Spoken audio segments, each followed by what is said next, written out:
Boa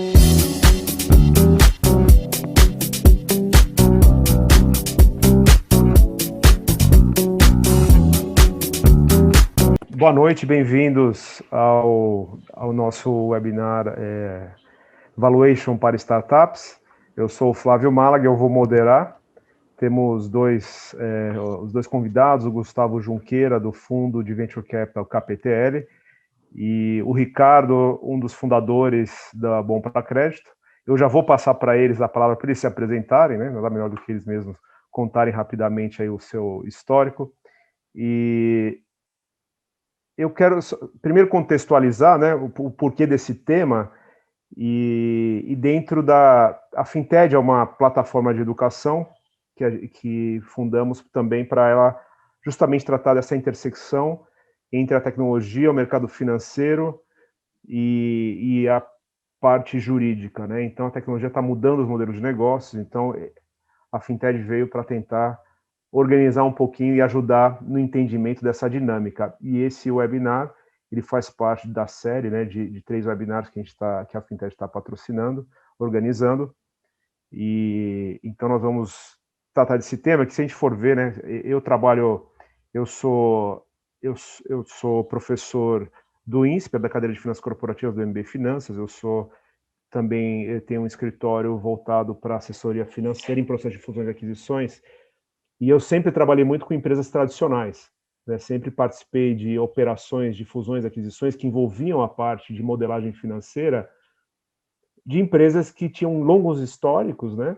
Fundamentos, fluxos de caixas. Então, o futuro era uma continuidade, obviamente com algumas mudanças, né? Era uma continuidade natural desse passado. E de uns anos para cá, eu comecei a participar de operações que envolviam empresas de tecnologia e empresas sem passado, né? E aquilo começou a me chamar a atenção, eu comecei a estudar e participar e ter que fazer modelagem de empresas em seus estágios pré-seed, seed, early stage, uma série A, e ter que lidar com essa maior incerteza, porque geralmente em empresas de tecnologia, a gente olha para trás e não vê nada, olha para frente e não enxerga o modelo de negócios, vai estar informação. Então, então, os fundamentos financeiros têm um peso diferente. E aí o valuation também tem que absorver e tem que refletir essa dinâmica mais incerta. Então, o nosso objetivo aqui é justamente poder falar um pouquinho dessa mudança, porque os modelos de valuation, eles, em tese, eles são, né, são padrão, fluxo de caixa, múltiplos, mas quando a gente vai para o setor, para esse tipo de empresas, né, empresas iniciais, startups e de tecnologia, a gente tem que tem que saber tratar, né, incorporar essa incerteza no modelo. Então, nós vamos tratar desse tema e eu vou pedir primeiro aí na ordem alfabética para o Gustavo. Prazer, Gustavo, obrigado aí por ter aceito o convite. O fundo KPTL eu vou deixar para ele apresentar, tanto ele quanto o fundo, mas eu sei que é um fundo muito ativo no Brasil, vem crescendo bastante, tem vários investimentos em startups. Gustavo, por favor, aí com você, pode se apresentar. Boa noite, pessoal. Primeiro, obrigado aí, Flávio, Finted, pela oportunidade de estar compartilhando um pouco aqui da experiência sobre valuation com vocês. A minha história com valuation começou bem cedo, no começo dos anos 2000, quando a gente ainda estava na época da qualidade total. A gente montou uma empresa chamada Instituto Inovação. Inovação ainda não era uma palavra muito utilizada naquela época, quase 20 anos atrás. Hoje está bem na moda. Na época não existia também a palavra startup, muitas das palavras que a gente usa hoje, na época não existiam. E a gente, no Instituto Inovação, nós empreendemos 5 empresas de base tecnológica, 4 com pesquisadores da UFMG, eu sou mineiro, fico aqui em Belo Horizonte, e uma na Federal de Viçosa. E aí eu lembro que o primeiro investimento nosso, a Ecovec, a gente fez um roadshow para fazer uma captação e a empresa estava em estágio pré-operacional. Ela era uma startup pré-operacional numa época onde isso não era muito normal. E a primeira pergunta do investidor, era o investidor da Faria Lima, foi assim, mas o que me garante que o preço unitário vai ser esse no 5º ano? Eu olhei para ele, a gente não tinha nem modelo de negócio, então eu não sabia qual ia ser, a gente não tinha cliente, eu não tinha segurança nenhuma sobre o meu preço do dia. O que me garante sobre o preço unitário do 5º ano? Nada me garante. Então, essa foi minha primeira experiência com valuation. Essas 5 empresas que nós montamos, 2 delas foram investidas por investidores financeiros, as 5 foram vendidas para estratégicos. Então, eu passei muitas discussões de valuation como empreendedor, igual o Ricardo, que vai compartilhar um pouco da experiência dele aqui como empreendedor. E depois, no começo, 2007, 2008, a gente montou uma gestora de venture capital para fazer aquilo que a gente sentia um pouco de falta no Brasil, que era investimento em venture capital early stage, para empresas nesse estágio inicial. E aí nós começamos, então, em 2007, montamos a gestora, então passamos de empreendedores para gestores. De lá para cá, nós fizemos mais ou menos 90 investimentos, mais ou menos 40 saídas, temos 700 milhões sob gestão, e valuation é a discussão do dia a dia. Então, vai ser legal aqui a gente trocar um pouco de ideia sobre esse tema, que ele é muito, muito rico e a gente está sempre aprendendo em cima. Obrigado, Flávio. Prazer, Ricardo. Obrigado, Gustavo. Ricardo, o Ricardo, eu comentei, ele é um dos fundadores da Bom para Crédito. Nesse universo de fintechs, é uma das que estão tendo muito sucesso, está se expandindo. E, Ricardo, prazer aí, obrigado por aceitar o nosso convite. Por favor. Primeiro, eu que agradeço o convite, Flávio, Finted, um prazer enorme estar aqui com vocês, conversando para todo esse pessoal todo aqui e passar um pouco dessa experiência, que acho que é o que tem mais de valor, a experiência que tem tido como empreendedor. Antes de ser empreendedor, nos últimos 7 anos, eu já tenho um longo tempo de carreira executiva. Eu já trabalho com crédito há 22 anos. Então, eu sou egresso da Fininvest, não sei se muitos aqui conhecem, eu brinco que foi a primeira fintech de crédito do país, porque crédito pessoa física, antes de 94, basicamente não existia. Então, a Fininvest trouxe muita coisa de inovação e de tecnologia para o mercado de crédito pessoa física no Brasil, e eu tive a oportunidade de participar dessa construção desse mercado desde 98. Eu sou carioca, moro em São Paulo, já há 18 anos, sotaque não sai, mas eu já vivo aqui há bastante tempo. Vim para cá pelo Unibanco. Quando eu vim eu era responsável por crédito da Fininvest, fui ser responsável por crédito aqui também da parte de consumidores do Unibanco, crédito ao consumo do Unibanco. Depois, fiquei mais 5 anos no banco, saí, fui sócio de uma consultoria, sempre fazendo a mesma coisa, que era através do funding da onde eu trabalhava, seja da Fininvest, do banco, ou de um cliente meu da consultoria, fazer a melhor originação de crédito, ajudar a fazer a melhor originação de crédito, a melhor gestão de um portfólio concedido, ou seja, a carteira de crédito, e eventualmente, quando tem inadimplência, a melhor recuperação de crédito possível. Isso para trazer uma boa rentabilidade, um crédito bem alocado, para uma boa rentabilidade para o dono do funding. Em 2012, no final de 2012, início de 2013, eu comecei a estudar o mercado, o que estava acontecendo, digitalização no mercado norte-americano e europeu, para trazer para os meus clientes aqui no Brasil, que eram bancos, financeiras, educação, varejistas, em termos do que estava acontecendo nesse mercado de crédito em termos de digitalização. E eu brinco que tem nerds de tecnologia, tem nerds de crédito também, e eu fiquei apaixonado pelo conceito do marketplace lending e peer-to-peer lending. Na ocasião, não podia se fazer peer-to-peer lending, mas conhecendo bastante o mercado, tinha muita inovação que se podia trazer para esse mercado. E aí nasce a história do Bom para Crédito. Bom, vou cortar por aqui, acho que o ponto não é exatamente entrar na história, mas eu comecei a falar de valuation, portanto, pré-operacional também, bem modo arcaico, não existia, quase não se falava em startup, não existia esse ecossistema todo que existe hoje. aceleradoras, o próprio mercado de venture capital era muito restrito na ocasião, e fiz 4 rodadas de lá até agora.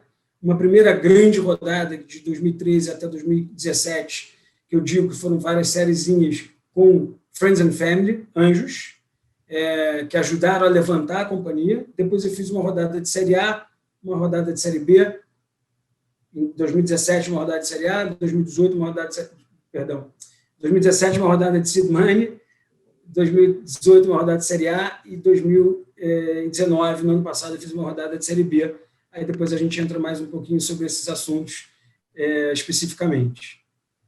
Muito bem. Obrigado, Ricardo. Então, a gente tem aqui 2 visões, né? O Gustavo na visão do investidor, de como ele analisa e como ele precifica as startups, e o Ricardo tendo vivido isso durante algumas séries ao longo da trajetória da Bom para Crédito. Então, eu vou começar aqui com o Gustavo, pedir para ele comentar primeiro qual é o estágio das investidas, né, que vocês qual estágio, se é uma pré-seed, seed, e comentar, em geral, o que vocês fazem para precificar, como é que você define, como é que você calcula o valor, o que você usa, qual o ferramental mais comum, né, que vocês têm aplicado no valuation de startups. Bacana. Bom, a gente é focado em empresas seed e early stage, então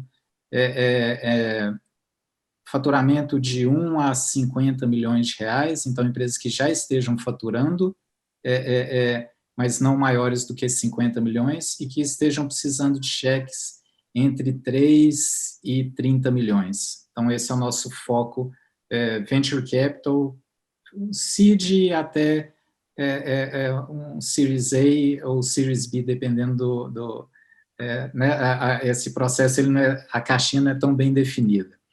Mas é o início de estruturação e preparação para se tornar uma empresa que pode crescer 10, 20 vezes num período de 5 anos. Esse é o nosso foco. A gente busca sempre empresa, nós somos especializados em investimento em inovação, então a gente busca empresa que tenha uma inovação o mais hard possível, um conhecimento profundo, não facilmente copiável, que tenha uma barreira de entrada, que mesmo uma multinacional que queira fazer algo parecido, ela vai ter que gastar muita grana ou muito tempo para conseguir chegar num ativo estratégico que essa startup tenha. Então, a gente gosta de negócios baseados em ativos estratégicos de conhecimento profundo. E que resolvam problemas claros, relevantes do mercado, equipe competente, com muita vontade de construir junto, porque como a gente vem do mundo empreendedor, a gente acaba sendo muito mão na massa e tem que ter gente que gosta desse tipo de investidor. Para fazer valuation, acho que o Flávio comentou agora no começo, todos os métodos mais tradicionais e mais que buscam uma maior precisão no valuation, eles são baseados em projeção de crescimento e principalmente projeção de geração de caixa.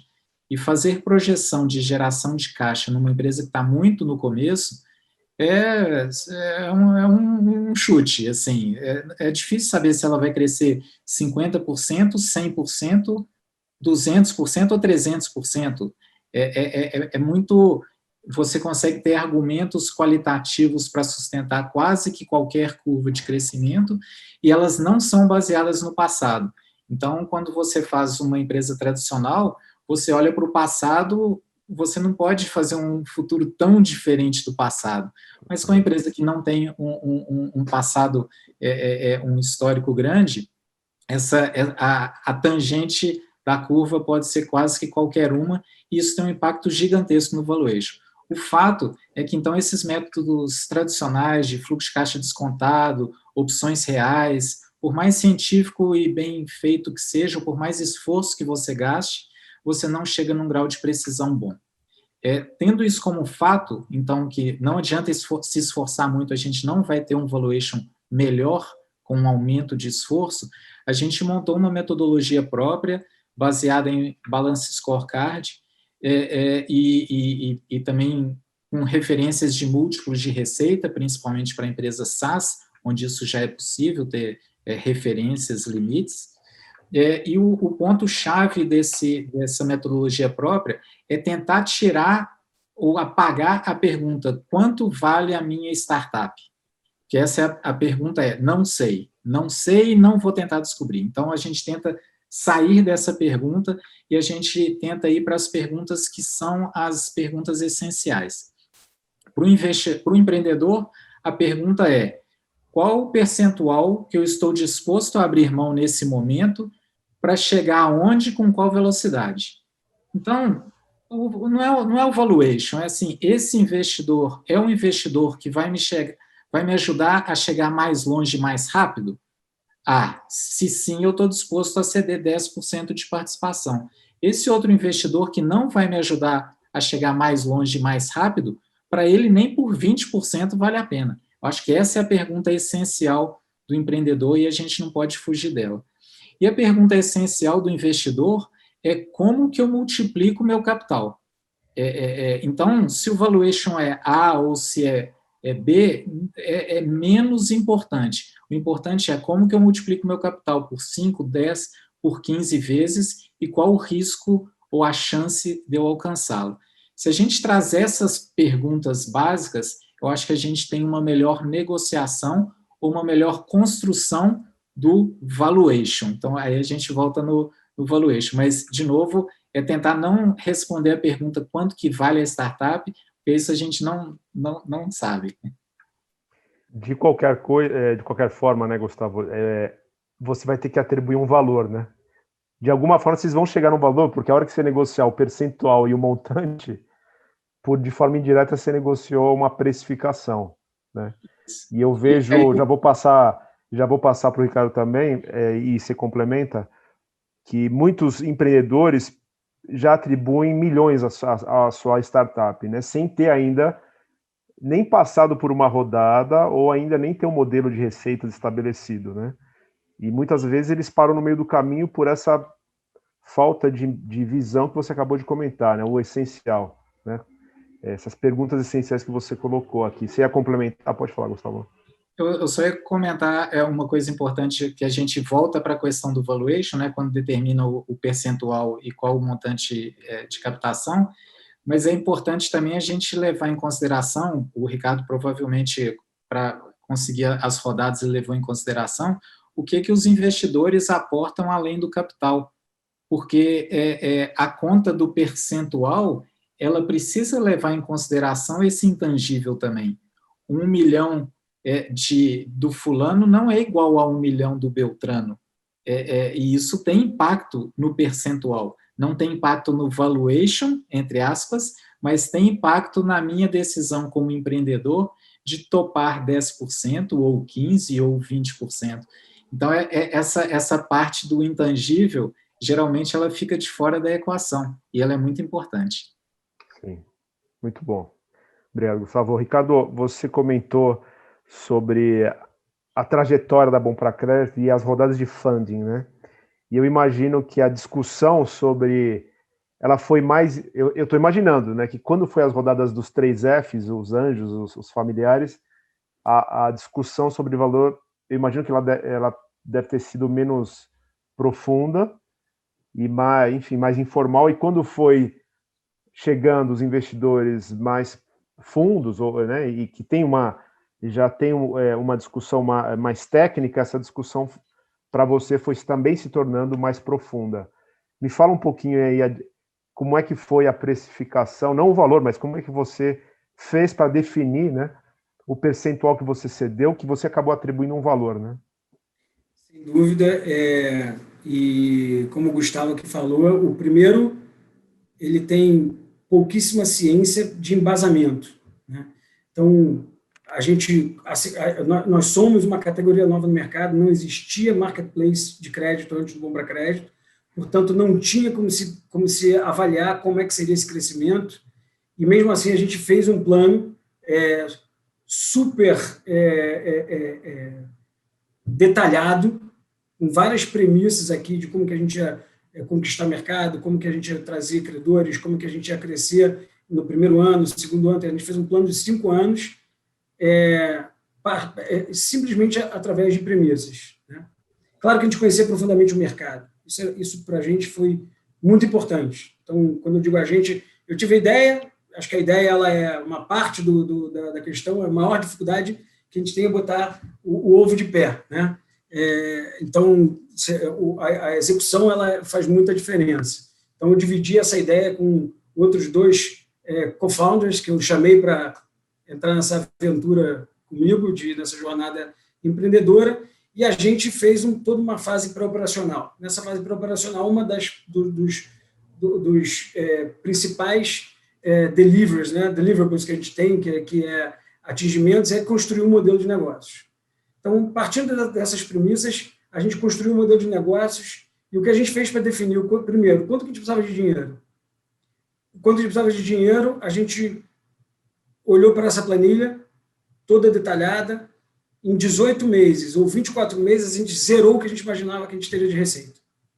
Então, assim, se essa empresa tiver zero de receita, significa que não vai dar certo. Quanto que eu vou captar de dinheiro para testar o meu modelo e tentar adaptar o meu modelo ao mercado, o que o pessoal chama de Product Market Fit. Chegar ao Product Market Fit. Adequar o produto que a gente imaginou que a gente tinha ao mercado, saber se tinha. Muitas vezes não tem. Nesse caso, a gente chegou a uma equação que a gente precisava de R$1,5 milhão. Exatamente esse número. E, ao precisar de R$1,5 milhão, isso duraria de 18 a 24 meses, tendo receita zero. Claro que fomos nós, eram executivos do mercado, a gente saiu praticamente sem renda para essa nova operação, porque a gente não podia ser pesado para a própria operação que a gente ia construir. Então, a gente investiu tudo na companhia. E a gente, exatamente como o Gustavo falou, começou a testar a hipótese junto com Friends and Family, pessoas, no caso Friends, pessoas que eram de mercado também, que conheciam o mercado de crédito, no conceito do quanto que a gente queria se diluir. Então, no início a gente queria... os percentuais eram muito maiores, você comparar nos Estados Unidos, para captar exatamente a mesma quantidade de dinheiro, no mesmo estágio que a gente estava, o custo era de 7% da companhia, no Vale do Silício. No Brasil, a gente conseguiu, depois de testar vários, fazer isso a 33% da companhia, um custo altíssimo. Claro que depois, isso é super interessante, a gente teve que ter mecanismos para readequar o cap table, as participações dos acionistas dentro da companhia. Mas a gente saiu na largada com 1/3 de diluição, e foi assim que a gente começou. Hoje, o Gustavo sabe isso melhor do que eu, em estágios como a gente estava, já não se faz negociação com 1/3 da companhia, talvez no caso de riscos muito grandes, né? Mas normalmente são percentuais bem menores, ele citou aqui 10%, 15%. Então, a primeira conta que a gente fez foi essa: o quanto que a gente precisa para sobreviver durante 12 meses e colocar o produto de pé, testar o produto, ver se tem mercado, e o quanto que a gente quer se diluir, e aí tem uma negociação. A partir dessa negociação, se estabelece o preço, que é exatamente como você falou, Flávio, a divisão de um pelo outro, você vai chegar no preço da companhia. Quando você teve essas discussões com o seu modelo financeiro, que tinha uma previsão de desenvolvimento da empresa, se ela desse certo ao longo de 5 anos, como é que nessa primeira rodada, como é que os investidores, que eu entendo que eles eram anjos, né? Eles olharam esses números, eles questionaram, ou foi simplesmente... Como é que você fez para explicar isso? Você não tem nada hoje, mas daqui a 5 anos eu vou ter um certo market share, um certo modelo, né? Como é que você fez para tangibilizar isso para eles? Eu levantei com 8 anjos esse dinheiro. Eu falei com mais de 60 pessoas. Uhum. Muitos tiveram as perguntas que o Gustavo falou. Você tem certeza que você vai fazer isso? Não. A gente estabeleceu um mínimo de retirada, já tinha nós somos empreendedores mais não tão jovens, já tinha 3 filhos, você bota um mínimo de retirada para você poder viver. Não pode ter retirada, não dá. Então, as conversas foram sendo um a um, e muitas vezes em roadshow, em pools de reuniões, e muitos, eu acho que aqueles que acabaram entrando se debruçaram mais em cima dos modelos, em cima do que a gente, de fato, queria entregar para o mercado. Qual era o grande objetivo nosso, qual era a grande revolução que a gente estava trazendo para esse mercado de crédito, criando um marketplace, onde um tomador poderia avaliar diversas solicitações de crédito ao mesmo tempo e escolher a melhor para ele. Aquilo não existia. Né? Então, assim, aqueles que acabaram entrando foram aqueles que ou conheciam o mercado ou se debruçaram um pouco mais. Alguns queriam entrar, mas aí tem muito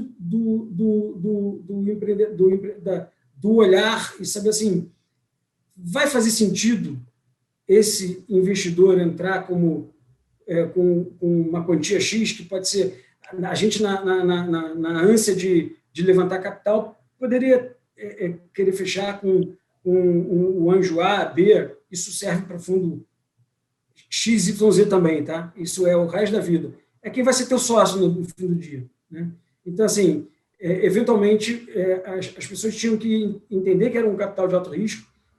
Como eram pessoas físicas, a gente queria que ninguém usasse mais do que 5% do seu patrimônio líquido, ou seja, você não tem dinheiro, não investe, porque ele pode perder, somos amigos. Então, aquilo era muito importante para a gente, e acho que os 8 que entraram no início, os verdadeiros anjos aqui que entraram no início, foram aqueles que conheciam o mercado, se debruçaram mais e se sentiram mais, tiveram mais intimidade, vamos dizer assim, com o que a gente estava criando para seguir em frente. E a gente com eles. Legal, muito bom. Gustavo, eu vou passar para você de novo uma questão. Você comentou, né, dessas questões essenciais que tanto o empreendedor quanto o investidor que eles devem observar. De qualquer forma, imagino que sua equipe de analistas eles devem fazer os modelos financeiros para ter uma discussão, pelo menos, né, com o empreendedor. E aí eu volto para você com a questão, vocês têm um deal flow grande, né, como um dos principais fundos, vocês devem ter uma demanda por capital, devem chegar vários projetos para vocês, né, várias startups que querem buscar capital. E aí, quanto você consegue falar, quando o valuation foi deal breaker para vocês? Você teve, em muitos, é usual você ter o valuation como um deal breaker, onde você sai da mesa numa discussão com o empreendedor, ele fala, não, vale 30 milhões e eu não abro mão. Isso é usual? O quanto dessa discussão sobre valor ela pesa para vocês saírem da mesa e falarem, não, isso aqui a gente para por aqui? Isso tem acontecido muito ultimamente, tá? Acho que só um comentário sobre a questão das projeções, só reforçar, assim, a gente faz as projeções, elas são importantíssimas, todo esse trabalho que o Ricardo comentou, de projetar o futuro, fazer um exercício, isso é fundamental, porque à medida que você faz o exercício com números, vários insights aparecem, você consegue antecipar gargalos, você consegue prever coisas que você vai precisar daqui a 6 meses, 12 meses, 18 meses, e aí você consegue agir antes, com antecedência. Então, esses exercícios, apesar do valuation baseado em projeções financeiras ser uma arte, o exercício de fazer as projeções financeiras é fundamental. É muito importante, é uma bela ferramenta, um belo instrumento.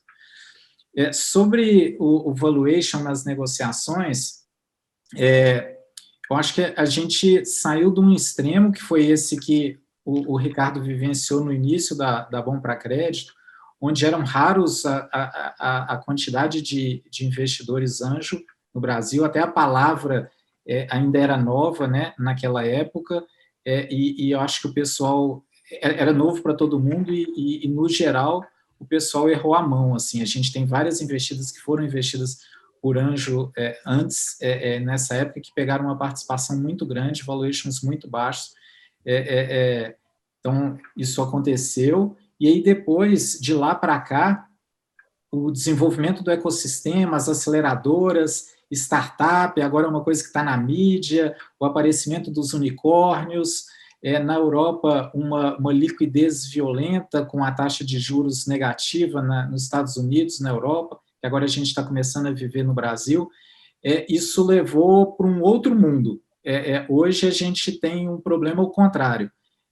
A gente encontra muito anjo que tem certeza que aquele negócio vai ser unicórnio. É claro que vai ser unicórnio. E partindo do pressuposto que vai ser unicórnio, ele já topa pagar 100, 200 milhões numa empresa que está pré-operacional. E aí a gente está tendo um problema que agora é o contrário. Antes a gente tinha anjo pegando participação demais. Agora a gente está tendo valuations muito grandes que atrapalham as rodadas seguintes. Porque quando você consegue fazer um investimento pré-operacional 100, 200 milhões de valuation, fala assim, pô, parece que foi ótimo, mas você está eliminando toda uma cadeia de seed, Series A, Series B, Series C com investidores profissionais que não vão pagar aquele valuation. E o anjo que investiu a 200 milhões de reais, ele não vai aceitar que a próxima rodada seja por 50 ou por 70. Ele vai aceitar, no mínimo, aquilo que ele já pagou. Então, acaba que a gente tem visto muitos empreendedores buscando o maior valuation possível naquela rodada. E eu acho que o que a gente tem que tomar cuidado, a gente como ecossistema, tá? O desenvolvimento aqui do ecossistema, é a gente lembrar que cada rodada ela não é um fim em si mesma. Ela é uma jornada onde, igual o Ricardo foi investido num ano, depois no outro, depois no outro, depois no outro. Isso é uma escadinha. Se ele erra a mão lá no primeiro degrau, ele perde todos aqueles futuros investidores que hoje estão ajudando ele. E ele teria que entrar numa outra rota que coloca a empresa em risco. Então, pensar sempre na empresa, que ela é uma jornada e nem sempre o maior valuation é a melhor solução naquele momento. Muito bom. E sendo objetivo lá na pergunta, assim, já perdemos muitos deals por causa disso, e a gente geralmente deixava a questão de valuation para um segundo momento, para a gente construir junto com o empreendedor o valuation. Agora, de 2 anos para cá, a gente senta na mesa e fala assim, cara, qual que é a sua expectativa? E aí, se aparecem muitos zeros na mesa, a gente fala assim, ó, a gente não vai chegar nem perto disso. Você quer continuar a conversa? Porque para poupar tempo nosso do empreendedor. Muito bom. Ricardo, passando para você, você comentou dessa captação na série Anjo, e que você foi formando o preço, né, nas discussões com os anjos e entendendo e fazendo a formação, mas você recebeu nas últimas rodadas fundos que já são mais parrudos, né? Fundos que têm discussões que são nos moldes do KPTL, enfim, que tem um portfólio de empresas investidas, que tem uma equipe financeira muito forte. Mudou essas discussões nessas últimas rodadas? Sim, as discussões começam a ficar cada vez mais sofisticadas. Quando você sai você bota o produto, então a gente chega ao product market fit, ou seja, ele começa a ter tração. Aí você entra como o Gustavo falou, isso é uma jornada, né? Então, essa jornada, ela entra, você coloca o produto de pé, depois ele começa a ter tração no product market fit, aí você começa a mostrar crescimento e entra numa fase de growth. Então, para cada fase dessa, você tem, normalmente, fundos que são especializados e ajudam a companhia, que tem grandes objetivos de ajudar a companhia a dar esse próximo passo e passar a bola para a próxima fase da jornada. Sim, quando a gente começa a falar, então a gente fez o Series A gente já tinha mais de 1 milhão de faturamento, lá em 2017, a gente já tinha tração, então já começa a se avaliar como são os números, quais são as próximas apostas, como que a gente vai melhorar a nossa máquina, como é que a gente vai melhorar a nossa máquina de sucesso de atendimento ao cliente, como é que a gente vai melhorar a nossa máquina de atração de credores. Então, tudo isso começa a ser avaliado, né? E se, de fato, as apostas de tração vão ser realizadas. Então, aquele primeiro modelo que a gente desenhou, ele vale como base para a nossa vida inteira, mas é fato que a gente não vai executar exatamente o que está naquele modelo. Então, você vai começar a ter premissas que você próprio experimentou e vai começar a colocar essas premissas observadas dentro desse modelo. E aí começa a ter discussões mais sofisticadas. E aí, sobre o ponto de valuation, interessante é o seguinte, o empreendedor sempre, no primeiro momento, sempre fala de valuation. A negociação de uma rodada é muito maior do que valuation. A negociação de uma rodada ela está dentro de um documento que você vai assinar, que eventualmente eu já vi várias vezes, já tive a oportunidade de ter term sheet com valuations que eu achava muito bons, mas que os termos daquela rodada eram muito ruins para o empreendedor. Então, assim, muitas vezes a gente fica inebriado com valuations muito altos e querer ser um unicórnio e querer chegar com um valuation excelente, maravilhoso, mas, no final do dia, a empresa tem que valer aquilo, né? Para se proteger do valuation muito alto, muitas vezes você tem questões dentro da negociação, como o famoso liquidation preference, que é os fundos que entram sempre saem primeiro, sempre recebem primeiro antes dos empreendedores. Se você negociar mal esse ponto de liquidation preference, por exemplo, eu já vi liquidation preference de 1,5 vez, 2 vezes, 3 vezes o valor investido. No final do dia, se você não vender a empresa por 10 vezes mais do que você fez naquela rodada, o empreendedor zera, sai com zero no final do dia. Então, assim, você trabalhou, empreendeu, foi sucesso, ele vendeu, mas o valuation lá em cima e o empreendedor saiu com nada. Então, essas questões começam a ficar muito mais claras a partir do momento quando você faz o investimento anjo, não tem esse tipo de questionamento. Quando você começa a entrar em rodadas maiores, as discussões são mais sofisticadas em termos de todo um contexto além do valuation. E aí, muitas vezes, vale mais a pena você garantir a participação, não se diluir tanto, garantir o seu poder político dentro da companhia, garantir que você está no controle, tendo o manche da companhia, do que, eventualmente, um valuation estratosférico. Então, acho que esse é um ponto importante aqui nas fases que se seguem a partir do momento que você começa a trazer fundos institucionais. Enfim, isso foi uma verdade. A gente trouxe e todos os fundos que entraram com a gente têm esse mindset também de privilegiar o empreendedor. Então, o primeiro entrou a Stella e a SP Ventures, fazendo seed money.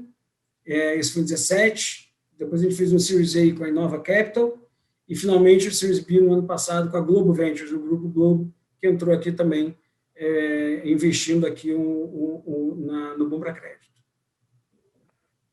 Isso que você tocou dos outros componentes que fazem que complementam o valor, né? E eu, quando eu participo desses processos do lado do empreendedor, eu faço questão também de frisar que o valor é um dos componentes, né? Que se a gente não atenta para esses outros elementos que vão compor, né, a oferta de valor, ele acha que ele está pegando um valuation alto, mas no final aquilo é uma ilusão, né? E aí Gustavo, eu queria te ouvir justamente sobre o valuation gap, né? Porque o empreendedor provavelmente é uma das primeiras vezes que ele faz isso. Na outra ponta, vocês que só fazem isso, e ele com foco em valor e vocês com foco na estrutura total e na trajetória. E você tem que fechar esse gap de entendimento, né? Esse valuation gap que muitas vezes ele bate o pé, mas vocês têm interesse, porque o deal parece interessante. Que tipo de instrumento, o que vocês usam para fechar, né, esse gap entre expectativa de valor?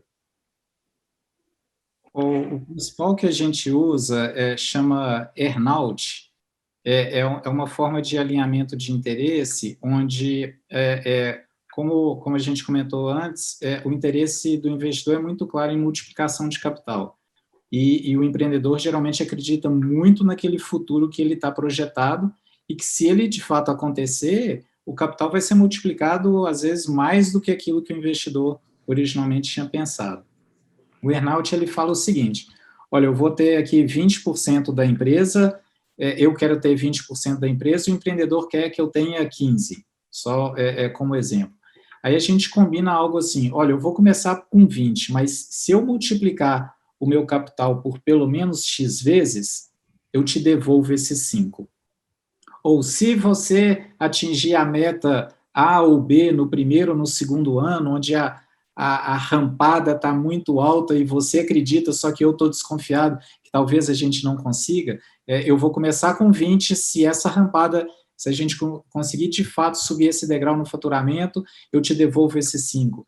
Então, acho que essa é uma forma aí de alinhamento de interesse, de novo, de trazer o interesse do investidor muito claro na multiplicação de capital e o interesse do empreendedor de ir mais longe, mais rápido.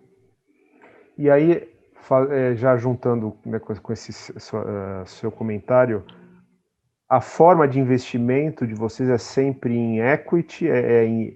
Vocês mudam a modalidade de aporte dependendo do deal, ou vocês têm um padrão que é sempre ação ordinária, ou como é que funciona? E como isso tem a ver com valuation, né? Tá? Normalmente a gente entra com ação, com equity, para que o nosso discurso é estar no mesmo risco do empreendedor e o discurso do alinhamento de interesse, que eu acho que é importante. Quando a gente entra em debênture, que a gente faz isso também quando já tem outros investidores que estão com essa modalidade, a gente entra com a debênture conversível também. Qual é o problema da debênture conversível? Se tudo der errado, o empreendedor fica com o pepino sozinho. Se tudo der certo, a debênture é convertida e a gente ganha proporcional. Eu não gosto desse desalinhamento. A gente só faz quando ele já existe com outros investidores e a gente não quer ser diferente de outros investidores. Mas a nossa preferência é entrar no equity junto com a empresa no mesmo risco, que aí se der problema lá na frente, a gente também é responsável proporcionalmente ao nosso problema.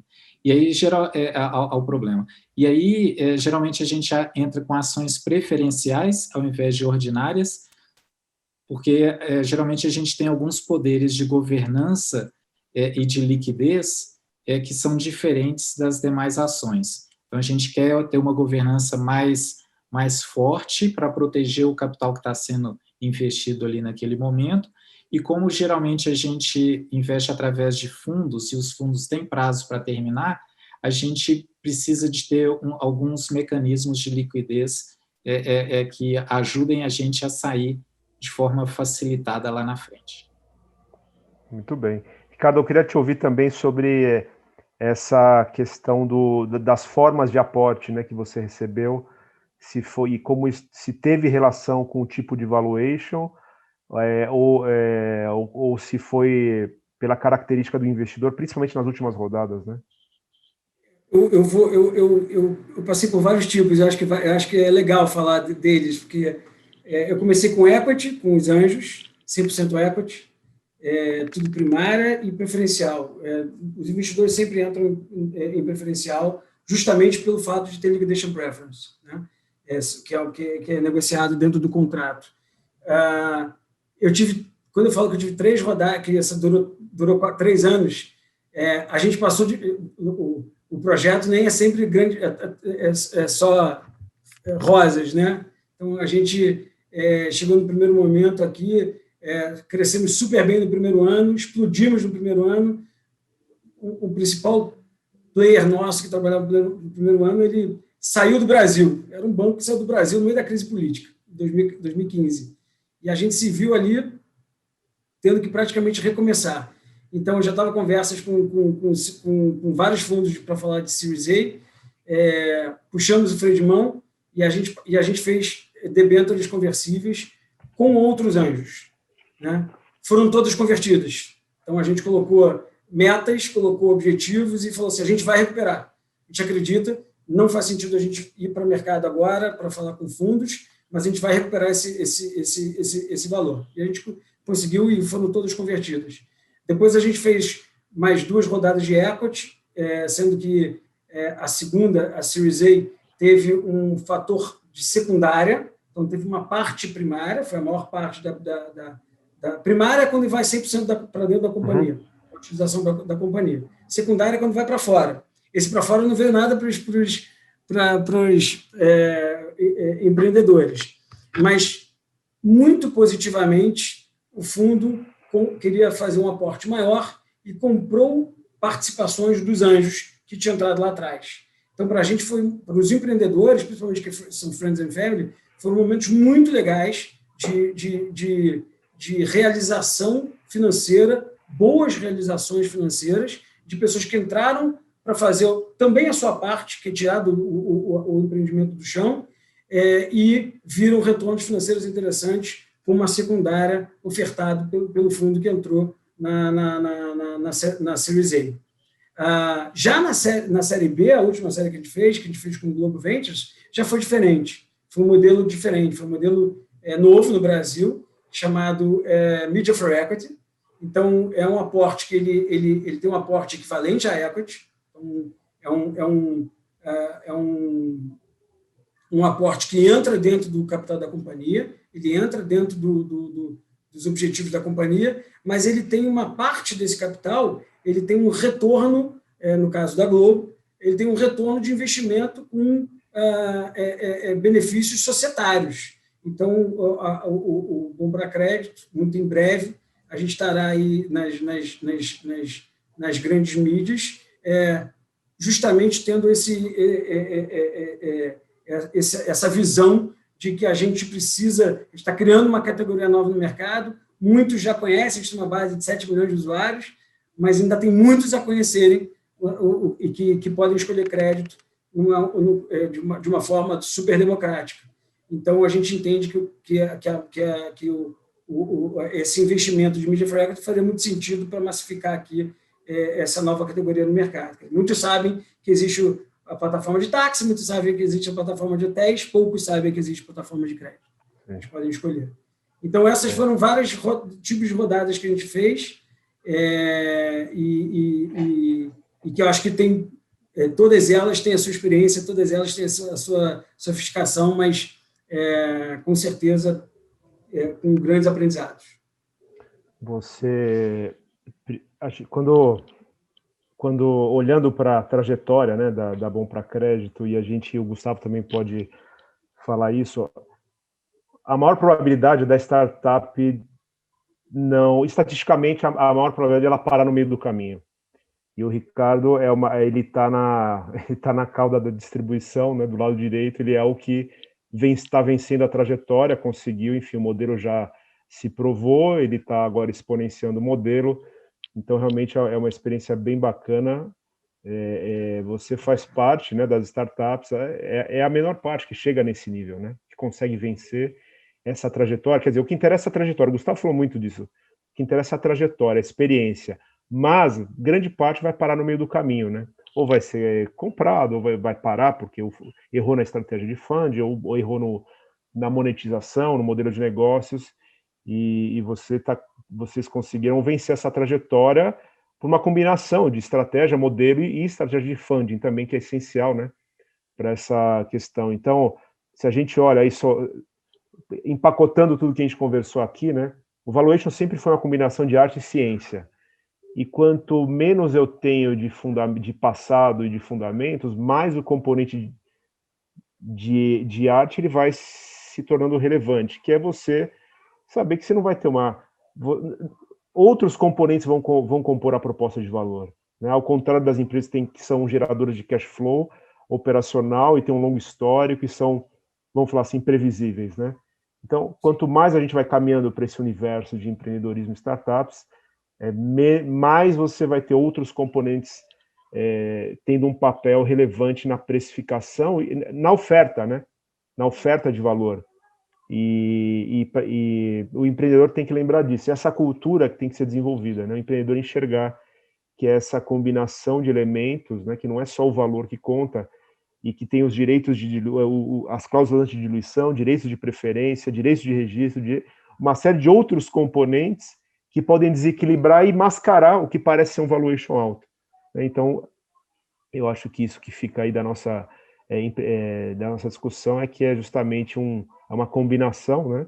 E você saber de todos esses elementos que não compõem quando você está falando de uma empresa madura. Está lá na frente, né? Na sua trajetória.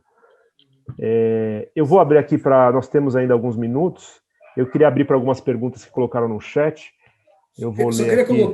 Só queria colocar mais um ponto, desculpa aqui. Imagina. A gente falou de metodologia de evaluation, e quando você vai tendo tração, a metodologia também vai mudando. Você já vai começando a se embasar ou em múltiplos de receita, e aí existem frameworks para isso, ou em múltiplos de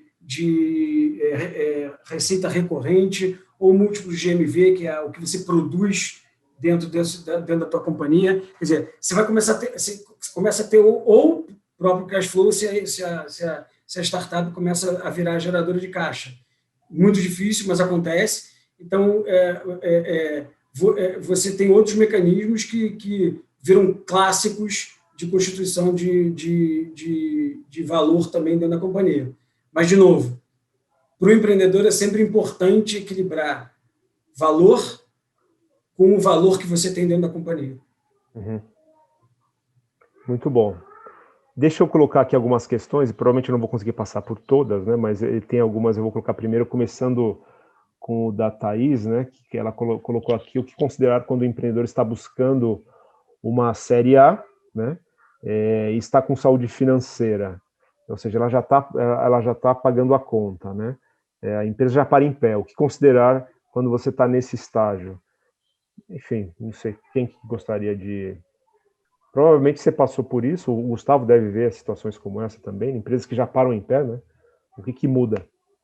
Eu posso comentar um pouco, principalmente no Brasil, que eu acho que a gente não tem uma liquidez igual do mercado americano, onde são várias opções de investidores a qualquer momento. Então, aqui no Brasil é um processo mais longo e mais escasso a quantidade de dinheiro. Estar no momento de fundraising, de busca de investidor, quando a água já está passando da linha do nariz aqui, é muito complicado, porque você se coloca numa posição de uma necessidade extrema. Se você está queimando caixa 100 mil por mês e o seu caixa está 200 mil, aí no mês seguinte está 100 mil, você está no meio de uma negociação, o seu caixa acabou e não tem um plano B, é uma situação muito ruim. Então, ir captar numa forma onde você não está com a faca no pescoço é muito importante para você tomar uma decisão que seja melhor para a empresa. Então, se você está vendo que a necessidade de capital vai acontecer daqui a 12 meses e tal, já começa a se mover agora. Igual o Ricardo comentou, eu quero já 18, 24 meses de pista. Se ele olhasse só 3 meses, daí a 3 meses captar ia ser muito mais difícil, vai ficando cada vez mais complicado. Então, isso ir na busca de um investidor é uma ação importante e que não pode ser tomada de supetão ou para curtíssimo prazo, senão você vai se prejudicar e vai se colocar em risco e ainda vai escolher os piores investidores, provavelmente. Eu não conheço o mercado da Thaís, mas o empreendedor sempre tem esse dilema, né? Captar e se diluir, ou crescer e não se diluir. Crescer com as próprias pernas e não se diluir. Algumas variáveis dessa equação, que estão no meio dessa equação, são importantes, né? Se existe uma barreira de proteção para a concorrência forte no teu modelo de negócios, que faça com que você tenha uma tranquilidade de caminhar pelas próprias pernas e crescer forte ou na velocidade que você queira, para que não venha um concorrente com mais dinheiro e com o mesmo modelo de negócio engolindo o teu mercado. Então, o o mercado de tecnologia tem muito dessa característica, as barreiras de entrada são baixas.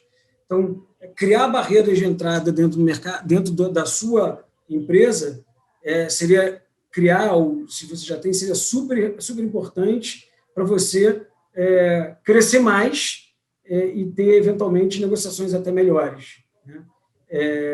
Agora, se tem essa expectativa, né? Assim, eu tenho um cash flow positivo, mas eu preciso crescer mais rápido, faça isso com caixa suficiente para você ter uma negociação de, no mínimo, 6, 8 meses. Esse é o tempo que leva para você fechar um deal. Você já fez, certamente, estou vendo aqui, você já fez estou lendo a tua pergunta, entendi que você já fez seed. Quanto mais passa a rodada, mais tempo leva para se fazer um due diligence, uma avaliação profunda. Então, a negociação ela vai ficando mais sofisticada em termos de acordo de acionistas. Tudo isso leva bastante tempo. Então, sem dúvida, seria, nesse caso, recomendável fazer antes. Mas, se o teu modelo cresce e você entende que você pode crescer sozinha por mais tempo, é um bom caminho também. E eu, adicionando ao que vocês colocaram, quando me fazem essa pergunta, se deve ou não captar, eu falo, bom, primeiro vamos entender se é uma empresa de tecnologia, uma startup de tecnologia, e geralmente nesse segmento é uma corrida de velocidade, não uma corrida de endurance, que é de longo prazo. Então, geralmente você precisa acelerar para você ter o seu modelo estabelecido e aí sim sofrer, né? Você ir captando clientes, convertendo, né, clientes para sua plataforma, monetizar eles. Então é uma corrida de velocidade. Olha para o segmento de health tech, de fintech, quantas tem? Tentando achar um modelo de negócios, conseguir pivotar e que aquilo dê certo. Se a sua velocidade é mais baixa, todos esses testes de mercado vão ser em menor velocidade, vai demorar mais para ter resposta. Então, se eu for olhar para o mercado, para o segmento de tecnologia, para essas verticais, né, fintechs, health techs, edtechs, se eu tivesse que dar uma sugestão, é que é uma corrida de velocidade, né? Os fundos estão aí para tentar ver quem chega primeiro, né? Mesmo que ela ainda não se torne lucrativa, né, no curto prazo, mas você estabelecer seu posicionamento de mercado. O tabuleiro vai sendo preenchido, né? Eu tenho aqui outras questões, Thaís, tem uma outra questão sua sobre o marco das startups, e essa eu vou sugerir que você participe na quinta-feira, que vai ter um webinar especificamente para falar do marco regulatório das startups que está lá sendo, nesse momento, né, está lá no Congresso, e vai ter 3 especialistas para tratar desse tema. Eu tenho outras questões aqui, mas eu tenho um compromisso tanto com o Gustavo Ricardo quanto ao horário, e eu acho importante a gente manter. Então eu vou primeiro, eu acho que muitas das questões que colocaram aqui, vocês já abordaram de uma forma direta ou indireta, e quero agradecer ao Ricardo, ao Gustavo, a excelente participação. Enfim, vocês dominam aí o que vocês fazem, a experiência que vocês têm. Foi muito bacana ter ouvido vocês, ter dividido com os participantes. Obrigado. Deixa eu dar uma palavra para vocês de fechamento. Por favor, Gustavo. Eu que agradeço, acho que foi ótimo, aprendi muito também, tanto com o Flávio quanto com o Ricardo, e acho que esse resumo de que é uma equação, não é só o valuation, é tudo que envolve, todo o pacote, todas as outras cláusulas que são tão importantes quanto o valuation, às vezes até mais importantes que o valuation, e elas não aparecem quando a gente lê a reportagem do unicórnio no jornal, a gente só vê o valuation. As outras cláusulas a gente não fica sabendo, e elas, às vezes, são até muito, muito ruins, até para o desenvolvimento do ecossistema. Como o Ricardo falou, em muitos casos o empreendedor pode ficar com 0. Isso é normal. Então, você vê ele na capa do jornal e 6 meses depois, ou 1 ano depois, ele tem 0. Depois de uma jornada de IPO. Isso é muito importante, isso não é comentado. Então, muito legal a gente ter essa discussão, levar em consideração essas outras cláusulas, que são tão importantes quanto, e eu acho que na escolha do investidor também, todo o intangível do investidor é uma outra parte da equação que precisa ser levado em consideração, que é tão ou mais importante que o valuation. Então, brigadão de novo aí pela oportunidade. Eu que agradeço, Gustavo. Por favor, Ricardo. O Gustavo resumiu aqui toda essa questão aqui, que é super importante. Eu não sei quantos que estão aqui nos assistindo que já empreendem, eu tenho o objetivo de empreender. Eu só queria passar aqui que valuation tem que ser combinado aqui com, além das equações, além dos pontos que a gente falou aqui, com muita resiliência, com muita obstinação, com otimismo e pé no chão, sabendo que vai dar certo e que você tem que buscar e tem que ir atrás. Então, assim, eu acho que esses elementos todos, juntos com uma boa negociação, formam uma empresa que vai passar pela arrebentação e vai embora. Então, eu queria deixar esse recado com todos aqui e estou super à disposição sempre aqui, Flávio, pessoal do Finted. Obrigado mesmo pela participação, adorei o papo. Bom, eu agradeço de novo a vocês. Obrigado aí pela dedicação, pessoal, os participantes, obrigado pela audiência. Lembrando que esse webinar ele está sendo gravado, vai ficar disponível no canal do YouTube, para quem quiser depois acessar. E como comentei na quinta-feira, tem um outro webinar sobre o marco regulatório das startups, para quem tiver interesse, com 3 especialistas aí que vão tratar do tema. E mais uma vez agradeço a todos, e boa noite e até o próximo encontro.